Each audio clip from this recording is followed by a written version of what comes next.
The year was 2175, and Earth looked very different than it had 2 centuries before. Gleaming towers of crystal and metal reached toward the sky, while transport pods zipped between them on invisible magnetic highways. The air was cleaner now, the result of environmental restoration projects that had taken decades to complete. But some things about humanity never changed, no matter how far technology advanced. Zoe Washington stared up at the massive Galactibank building in downtown New Manhattan. The structure twisted gracefully upward for nearly a kilometer, its surface shimmering with solar-gathering panels that changed color throughout the day. After 2 years on Mars at the Academy, she had almost forgotten how overwhelming Earth architecture could be. "You can do this," she whispered to herself, adjusting the collar of her simple blue jumpsuit. The research grant money needed to be deposited today. 5 million universal credits that would fund her work on artificial intelligence consciousness. It was her work, her discovery, her future. At 17, Zoe had already accomplished more than most scientists did in a lifetime, developing quantum computing algorithms that had revolutionized data processing across the solar system. Zoe took a deep breath and walked through the bank's entrance. The security field tingled against her skin, scanning and identifying her before allowing her to pass. Inside the bank's main floor was a vast open space with private consultation pods hovering at different levels. Soft blue light emanated from the floors and ceiling, creating a calm atmosphere that was meant to inspire trust and confidence. A helpful banking assistant, a semi-intelligent hologram shaped like a small blue sphere, floated up to greet her. "Welcome to Galactibank. How may we serve you today?" it asked in a pleasant, gender-neutral voice. "I need to deposit a research grant and open a new account," Zoe replied. "Of course. Please proceed to Customer Service Pod 7 for personalized assistance." The hologram disappeared, and a path of gentle light appeared on the floor, guiding Zoe toward a hovering pod. As she approached, the pod descended to floor level, and its translucent walls became transparent, revealing a middle-aged man with thinning brown hair and a neat gray suit. His name badge identified him as Gregory Phillips, Senior Account Manager. Zoe stepped inside the pod and the walls turned opaque again, ensuring privacy. A comfortable chair formed itself from the floor as the pod lifted slightly above ground level. "Good morning," she said politely. "I would like to deposit a research grant and open a new corporate science account." Gregory barely looked up from his holographic display. "Name and identification, please." "Zoe Washington," she said, holding out her wrist where her subcutaneous ID chip was located. Gregory waved a scanner over her wrist, and her identification appeared on his display. His eyes narrowed slightly as he looked between the information and the young black woman sitting across from him. "Age 17?" he asked, his tone making it sound like an accusation. "That's correct," Zoe replied calmly. "And you're here to deposit. How much exactly?" 5 million universal credits. It's a research grant from the Sol System Science Foundation. For my work on artificial intelligence consciousness development. Gregory's eyebrows rose so high they nearly disappeared into his hairline. 5 million? And this grant was awarded to you personally? Zoe nodded. Yes. I can provide the full documentation and verification codes. With a flick of her fingers, she sent the files from her neural implant to the bank system. The documents appeared on Gregory's display, but he hardly glanced at them. "This is highly irregular," he said. "Minors can't open accounts of this size without a guardian present, and grants of this magnitude are typically managed by university financial departments or established research institutions. The grant was awarded to me directly," Zoe explained patiently. "And while I am 17, I am legally emancipated due to my academic status. That information is included in my identification." Gregory's lips pressed into a thin line. "I see that, but I'm not comfortable proceeding with this. Perhaps there's someone else who should be handling these funds for you. A professor or advisor, perhaps?" The implication was clear in his tone. He didn't believe the money could possibly belong to her. He didn't believe she could possibly be who she said she was. "Mr. Phillips," Zoe said, keeping her voice level. My legal status allows me to manage my own finances. The documentation has been verified by the bank's system, as you can see from the green validation markers. Is there a specific reason you're refusing to process my deposit? Gregory's face flushed slightly. I'm not refusing, I'm simply being thorough. We need to take extra precautions with unusual situations. This amount of money, for someone so young, for someone who looks like me? Zoe finished quietly. Gregory's flush deepened. That's not what I meant. I'm simply doing my job. He tapped at his display, eyes darting across the information. I'll need to perform additional verification. This could take some time. Perhaps you'd like to come back with an adult who can vouch for you? Zoe sat up straighter. Mr. Phillips, I've provided all required documentation. Your system has verified my identity and the legitimacy of the funds. I would like to speak with your manager, please. That won't be necessary, Gregory said quickly. I just need to run a few more checks. Standard procedure. Is it standard procedure for all clients or just for young black women? Zoe asked. The pod suddenly felt very small as Gregory's expression hardened. I'm going to have to ask security to verify these funds. Fraudulent deposits are a serious offense. Zoe didn't flinch. She had faced prejudice before, even in the supposedly enlightened world of 2175. Instead of arguing further, she activated her neural implant with a subtle eye movement. A small message appeared in her field of vision. Communication sent. Response. Incoming. Mr. Phillips, I think we both know the funds are legitimate, she said calmly. But if you insist on escalating this situation, I won't stop you. Outside the pod, the bank's lighting changed subtly from blue to purple, an indication that executive protocols had been activated. Gregory hadn't noticed yet, still focused on his display where he was filling out a security alert form.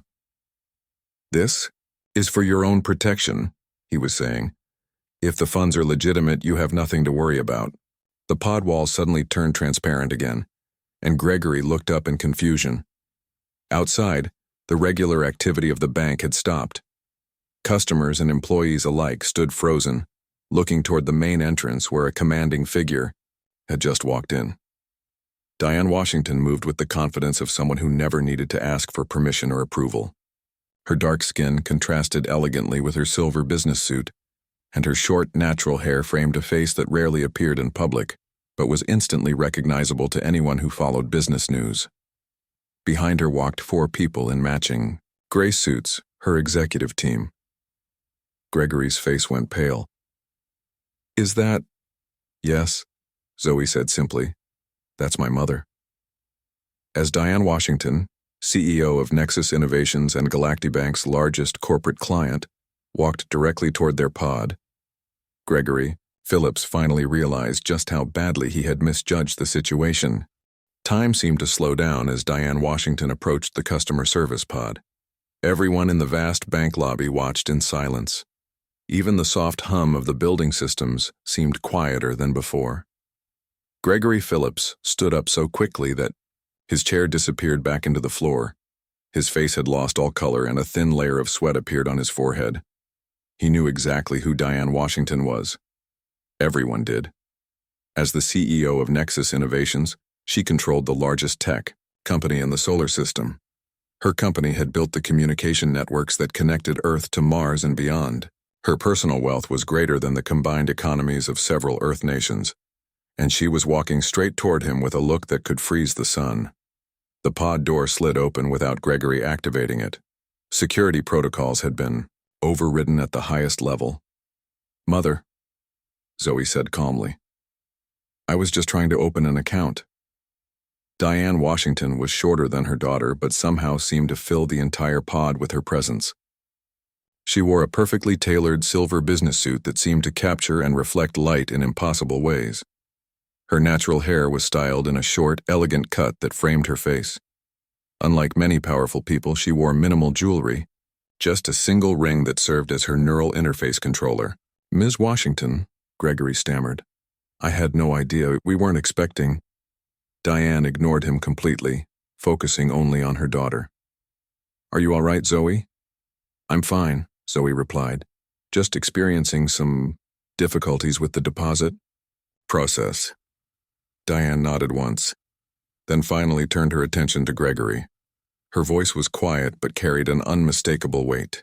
Mr. Phillips, is there a reason my daughter is being prevented from opening an account at this institution? Gregory's mouth opened and closed several times before he found his voice. There was no prevention, just standard security protocols for large deposits. We have to be careful with 5 million credits, Diane interrupted. A research grant from the Sol System Science Foundation, fully documented and verified by your own systems. She wasn't asking. She already knew. Yes, but given her age, my daughter is legally emancipated and recognized as an adult by every governing body in the solar system, Diane said. Her age is irrelevant. By now, Olivia Martinez, the bank branch manager, had arrived at the pod. She was a tall woman with light brown skin and dark hair pulled back in a tight bun. Her expression was one of carefully controlled panic. Ms. Washington, Olivia said, I cannot apologize enough for any misunderstanding. If you'll allow me, I'd be happy to handle this matter personally. Diane raised a single finger, and Olivia fell silent immediately. The branch manager knew that Nexus Innovations wasn't just Galactibank's biggest client. The bank's entire security infrastructure ran on Nexus technology. There was no misunderstanding, Diane said. My daughter presented valid documentation. Your systems verified her identity and the legitimacy of the funds, yet your employee. She glanced at Gregory's name badge. Mr. Phillips chose to question her, delay her, and ultimately threaten her with security intervention. I want to know why. The question hung in the air. Everyone knew why. But no, one wanted to say it. Gregory's eyes darted around the pod, looking anywhere but at Diane or Zoe. It was simply unusual. The amount, her age. I was being cautious. 2 months ago, Zoe said suddenly, a 16-year-old boy deposited 8 million credits in this same branch. His name was Eric Donovan. His father owns lunar mining operations. She looked directly at Gregory. Did you call security on him? 2? Gregory's face flushed. That was different. Different how? Diane asked, her voice dangerously soft. Before Gregory could answer, one of Diane's executive team members stepped into the pod. She was a woman in her 40s with short blonde hair and sharp eyes. Ms. Washington, I've pulled the security feeds from that day, she said, holding out a small holographic projector. A 3-dimensional image appeared in the center of the pod. It showed the same bank, the same type of customer service pod, and a young white teenager being greeted warmly by Gregory Phillips. The image had no sound, but the body language was clear, friendly, respectful, efficient. The timestamp showed the entire transaction took less than 5 minutes. Diane looked from the hologram to Gregory. Different indeed. Gregory's shoulders slumped. I was just following. Do not, Diane cut him off. Insult everyone in this pod by claiming you were following protocols. The protocol is clear. Verified funds are processed. Verified identities are respected. The branch manager stepped forward again. Ms. Washington, I assure you that Mr. Phillips will be terminated immediately. This behavior does not reflect our values at Galactibank, and we— No, Zoe interrupted. Every head turned toward her in surprise. No, her mother asked. Firing Mr. Phillips solves nothing, Zoe explained. It just moves the problem somewhere else. The issue isn't one person.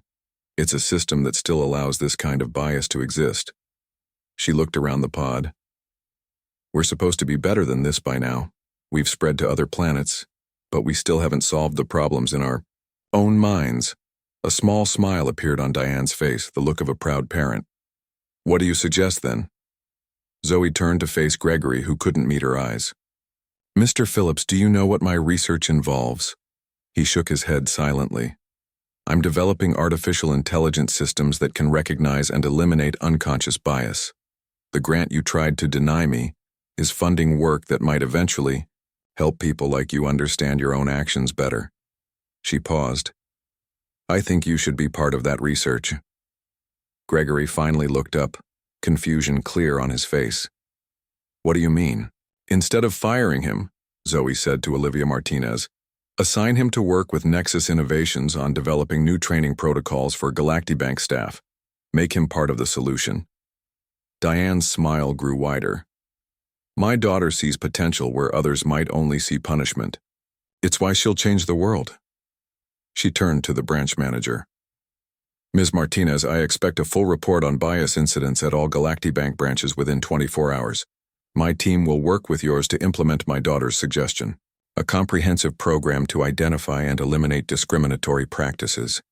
Of course, Ms. Washington, Olivia said quickly. We'll cooperate fully. Diane nodded. Good. Now please process my daughter's deposit and account creation. I believe you've wasted enough of her time today. As Olivia began rapidly entering commands into the system, Diane placed a gentle hand on Zoe's shoulder. I'm proud of you, she said quietly. Not just for your research, but for how you handled this. Zoe smiled up at her mother. I learned from the best. Gregory Phillips stood forgotten in the corner of the pod, watching the interaction between mother and daughter. His world had been turned upside down in the space of 10 minutes. The girl he had dismissed so easily was not only brilliant but compassionate enough to offer him a chance at redemption rather than punishment. And her mother, one of the most powerful people in the solar system, had raised that daughter to see, beyond revenge to possibility.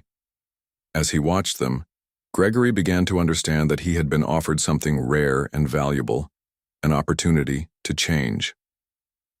Outside the pod, the bank slowly returned to normal operations, but nothing would be the same again. Not for Gregory Phillips, not for GalactiBank, and perhaps, if Zoe Washington's research succeeded, not for humanity itself.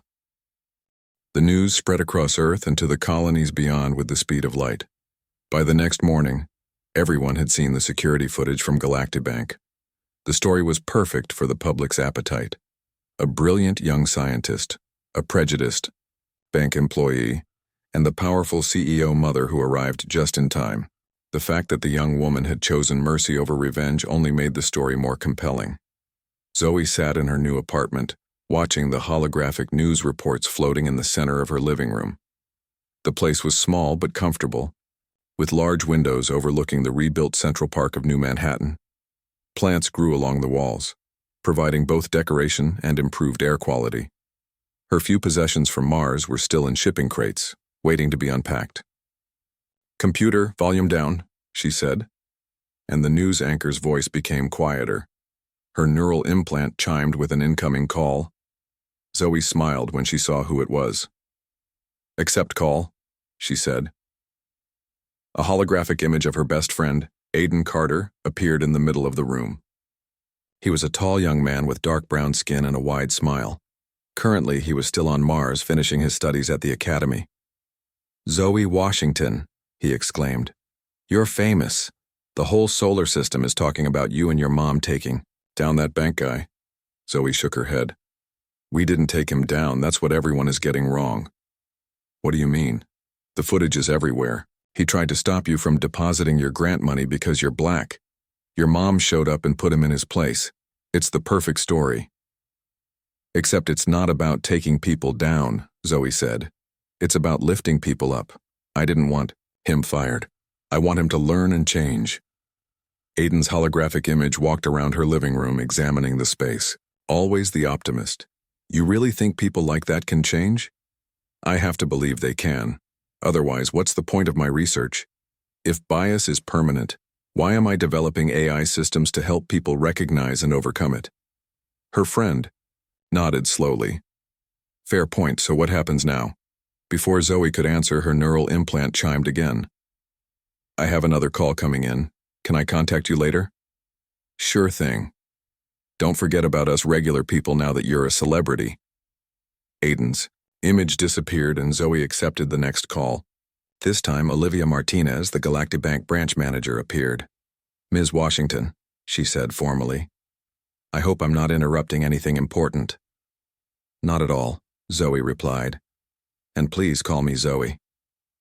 Olivia nodded, her expression serious. Zoe, then. I'm calling because we've prepared the initial report your mother requested. We've identified 43 similar incidents across our Earth branches in the past year alone. Zoe wasn't surprised, but the number still disappointed her. And the space colonies? The numbers are worse there. Less oversight, more isolated communities. Olivia hesitated. There's something else. Mr. Phillips has accepted your proposal. He wants to be part of the solution. He's waiting to speak with you if you're willing. Zoe took a deep breath. It was one thing to suggest redemption in the heat of the moment. It was another to actually face the man who had humiliated her. Put him on, she said finally. Olivia's image disappeared, replaced by Gregory Phillips. He looked different than he had at the bank. Smaller somehow, less confident. His eyes were red, as if he hadn't slept. Ms. Washington, he began. Then, corrected himself. Zoe, I don't know where to start. You could try I'm sorry, she suggested. I am sorry. Deeply sorry, but I know that's not enough. He ran a hand through his thinning hair. I've spent the past 24 hours watching the news, reading the comments. Everyone hates me. They should hate me. Hate doesn't solve anything, Zoe said. What matters is what you do next. Gregory nodded. That's why I'm calling. I want to accept your offer. I want to help with your research, help create the training program. I want to understand why I did what I did. Do you really not know why? Zoe asked quietly. Gregory was silent for a long moment. I thought I was a good person, he said finally. I have friends from different backgrounds. I donate to the right causes. I tell myself I treat everyone equally. He looked away from the camera. But when you walked in, I made instant judgments based on how you looked. I didn't even realize I was doing it. That's exactly what my research addresses, Zoe said. The biases we don't even know we have. Can you really build AI that helps with that? Zoe smiled slightly. I already have. The prototype system analyzes thousands of micro-expressions, word choices, and behavioral patterns to identify when people are making biased decisions. The next step is creating a neural interface that can alert people in real time when their unconscious biases are affecting their actions. Gregory looked impressed. And you think this can work on a large scale? With the right support, yes. That's what the grant is for. Their conversation was interrupted by another call coming through. This time it was Diane Washington. Zoe, her mother said, her image replacing Gregory's. I see you're speaking with Mr. Phillips. He's agreed to help with the training program, Zoe explained. Diane nodded. Good.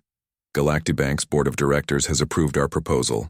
They're allocating 50 million credits to implement your bias recognition systems across all their branches, starting with staff training. Zoe's eyes widened. 50 million? That's 10 times my research grant.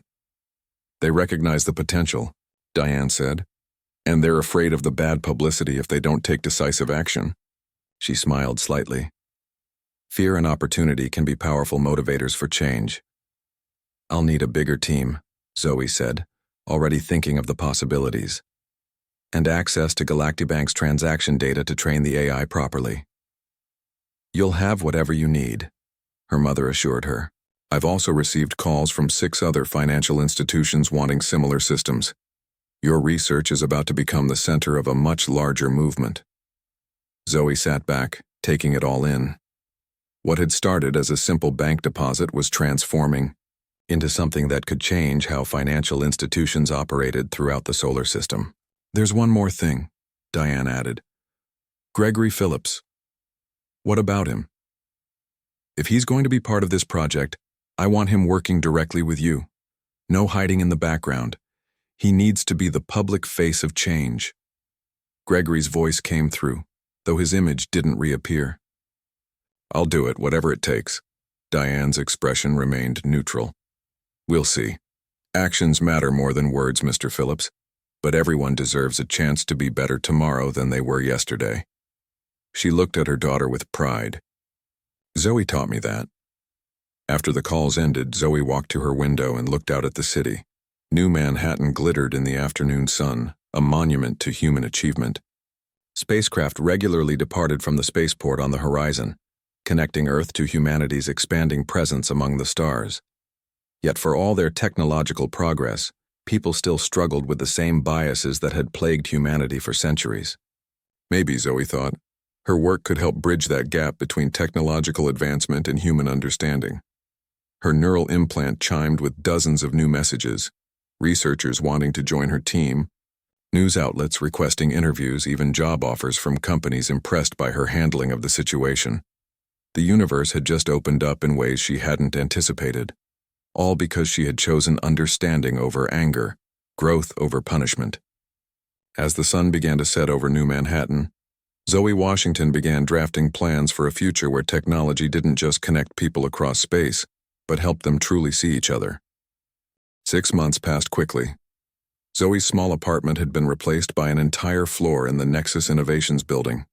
Large windows looked out over New Manhattan from even higher up, and the space buzzed with activity as researchers, programmers, and data specialists worked on what they now called the Washington Protocol.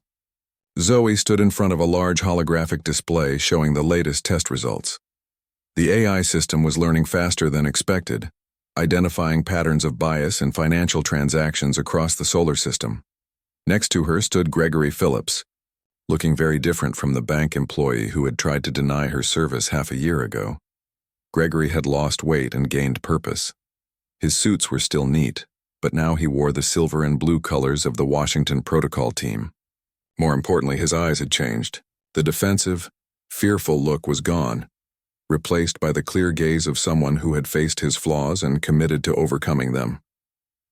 The Mars colonial branches are showing the highest rates of bias, Gregory said, pointing to a red cluster of data points, especially against settlers from the African Union space program. Zoe nodded. Makes sense. Isolated communities often reinforce existing prejudices. We'll need to adjust the training modules for those locations. Already working on it, Gregory replied. We've recruited 10 African Union banking specialists to help design a Mars-specific version of the protocol. Zoe smiled. 6 months ago, she would never have imagined working alongside this man. Now she saw him as living proof that people could change when given the right tools and motivation. The door to the lab slid open and Diane Washington walked in. Everyone instantly stood straighter, but Diane waved for them to continue their work. How are the final preparations coming, she asked, joining Zoe and Gregory by the display. We're on schedule, Zoe answered. The system will be ready for the global launch next week. Good, Diane said. Because I've just spoken with the World Financial Authority. They're not just interested in implementing the Washington Protocol. They're considering making it mandatory for all financial institutions in the solar system. Gregory's eyes widened.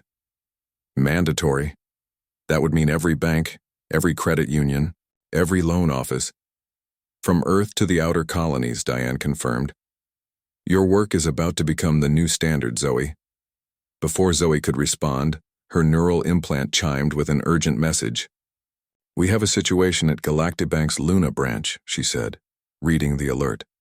The prototype system has flagged a major bias incident in progress. Put it on the main screen, Diane ordered. The holographic display shifted to show a customer service area similar to the one where Zoe had first encountered Gregory. A young Asian man was trying to secure a loan for a business on the lunar surface. But the loan officer was creating unnecessary obstacles despite the man having perfect qualifications.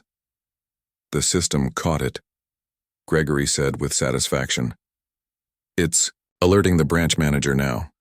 They watched as the bank's manager appeared on screen, quickly took control of the situation, and approved the loan. The entire intervention took less than 2 minutes. It works, Zoe said quietly. It really works. Of course it works, Diane replied. You designed it. She turned to Gregory. And Mr. Phillips, your input on how bias operates within financial systems has been invaluable. Gregory nodded, looking both proud and humbled. Thank you, Ms. Washington. But the real test comes next week with the full launch. Later that evening, Zoe sat alone in her office, reviewing final code adjustments. Her door chimed softly. Come in, she called. To her surprise, it was Marcus Jones, the CEO of Galactibank. He was a tall, distinguished man in his 60s with silver hair and dark skin. "Ms. Washington," he said formally, "I hope I'm not interrupting." "Not at all," Zoe replied, standing to greet him. "What brings you here so late?"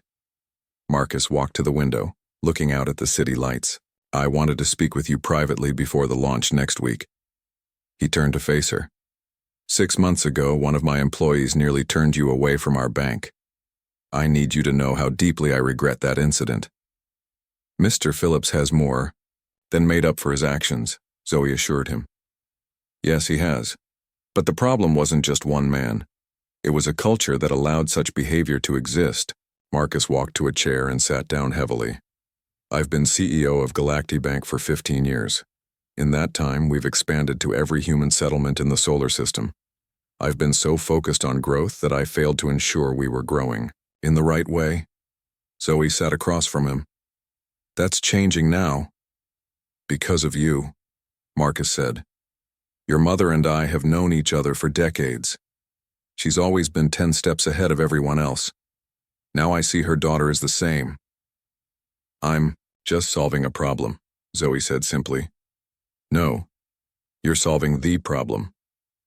Marcus leaned forward earnestly. "Do you know why space travel became possible on a large scale? Not just the technology. We've had that for centuries. It was economics. When we finally created a financial system that gave everyone fair access to capital, humanity exploded.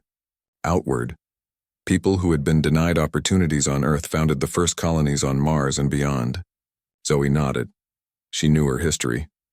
"But we brought our biases with us," Marcus continued. "More subtle maybe, but still there. Your Washington Protocol might be the key to the next great expansion, not just physically, but morally. That's a lot of responsibility to put on one AI system," Zoe said. "It's not just the AI, it's what it represents. The willingness to see our flaws and address them directly." Marcus stood up. "That's why I came here tonight, to tell you that Galactibank is creating the Washington Foundation with an endowment of 1 billion credits.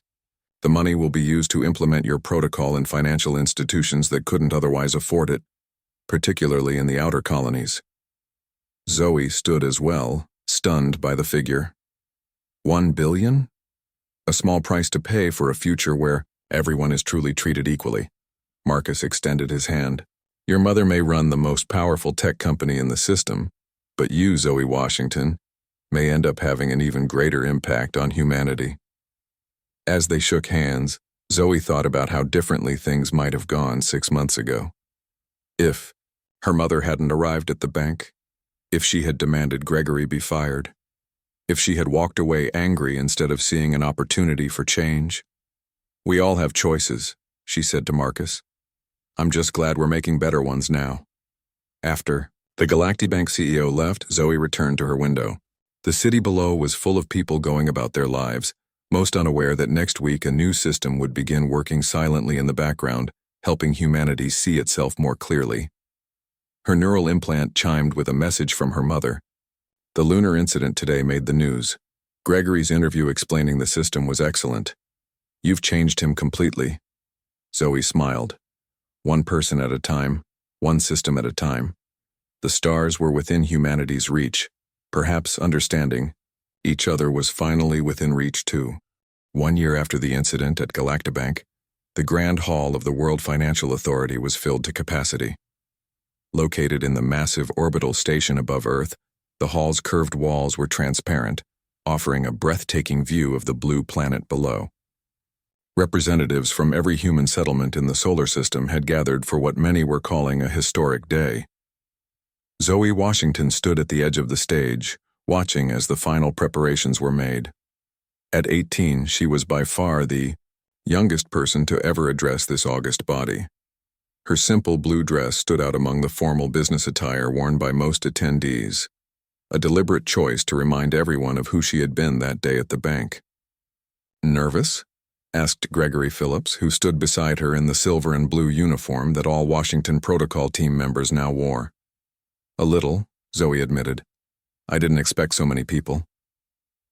"The entire solar system is watching," Gregory said.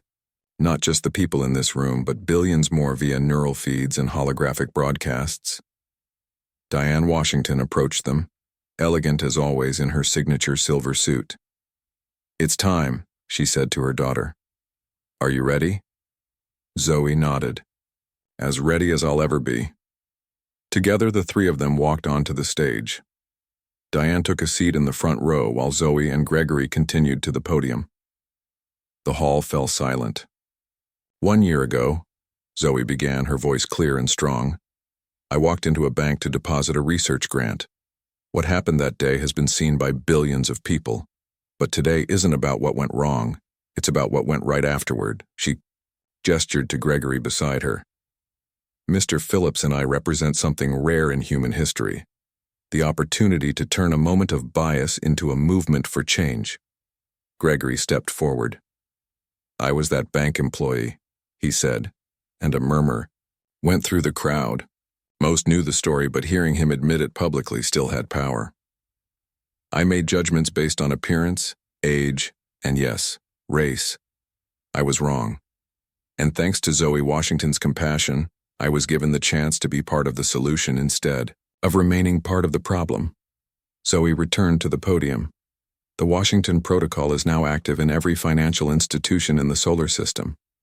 In the past 6 months alone, it has identified and prevented over 50,000 instances of bias. That's 50,000 people who received fair treatment because an AI system noticed what humans often miss: our unconscious patterns of discrimination." The main display behind them lit up, showing a map of the solar system with points of light representing each location where the protocol was active. Earth was a solid glow, Mars nearly as bright, with the outer colonies showing a growing constellation of lights. "But this is just the beginning," Zoe continued. "Today, the World Financial Authority votes on whether to make the protocol permanent, and I'm here to announce the next phase of our work." She took a deep breath. "Financial bias is only one type of discrimination. With the support of the Washington Foundation, we're expanding the protocol to address bias in education, healthcare, housing, and employment. Our goal is a comprehensive system that ensures everyone, from Earth to the outermost colonies, has equal access to opportunities." The hall erupted in applause. When it quieted, Gregory spoke again. "As someone who has experienced the protocol from both sides, first as the person exhibiting bias, then as part of the team preventing it, I can tell you that this system doesn't judge or punish. It educates and guides. It helps us see what we might otherwise miss about our own behavior." The chairperson of the World Financial Authority, Eliana Patel, joined them on stage. She was a distinguished woman in her 70s, with gray hair and the calm demeanor of someone who had seen humanity at its best and worst. "The vote was taken this morning," she announced. "By unanimous decision, the Washington Protocol will become a permanent part of our financial system. Furthermore, we fully support its expansion to other sectors." More applause filled the hall. Zoe caught her mother's eye in the front row and saw the pride there. But there was something else in the room that Zoe hadn't expected. Gregory Phillips was crying. "Are you all right?" she whispered to him.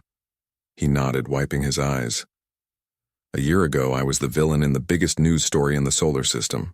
Today, I'm standing here helping to change humanity for the better. How could I not be emotional?" After the ceremony, a reception was held in the station's garden dome. Plants from Earth, Mars, and even the experimental farms of Europa created a lush environment that reminded everyone of life's resilience. Zoe found herself approached by countless officials, all wanting to discuss implementing the protocol in their regions. She eventually slipped away to a quiet corner where her mother was waiting. "You've done something remarkable," Diane said. "Most people's greatest achievements come after decades of work. You've changed the solar system before your 19th birthday." Zoe smiled. "I had good help." "Yes, you did," came a voice behind them. Marcus Jones of Galactic Bank joined them, along with Eliana Patel. "The Washington Foundation has already received funding pledges from every major corporation in the system," Marcus said. "Your work will be fully supported for decades to come." And the United Colonies have requested a specialized version for their unique social structures, added Eliana. Your protocol may be the key to preventing the cultural divisions that have challenged new settlements throughout history. Zoe looked out through the dome at the stars beyond. Somewhere out there, humanity would continue to expand, carrying both its greatest achievements and its deepest flaws. The technology is important, she said, but what matters most is our willingness to change. The protocol is just a tool. The real work is done by people like Gregory who face their biases honestly. As if summoned by her words, Gregory appeared with a group of young bank employees, a diverse team from different planets and backgrounds, all wearing the silver and blue uniforms. The first graduating class of the Washington Protocol Training program, he announced proudly. They'll be returning to their homeworlds to lead implementation teams there.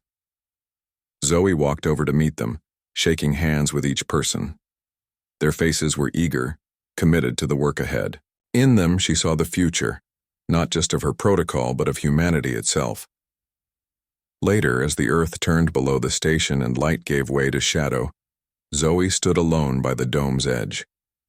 In the reflection of the glass, she could see the young woman who had walked into a bank 1 year ago, nervous about depositing her first research grant.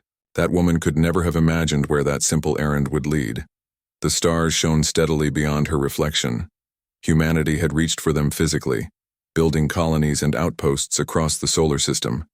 Now, perhaps, they were reaching for them morally as well, striving to be better, to see each other more clearly, to build a society worthy of the vastness they inhabited. Zoe Washington, not yet 19 years old, had helped point the way. And that, she thought, as she turned to rejoin the celebration, was just the beginning.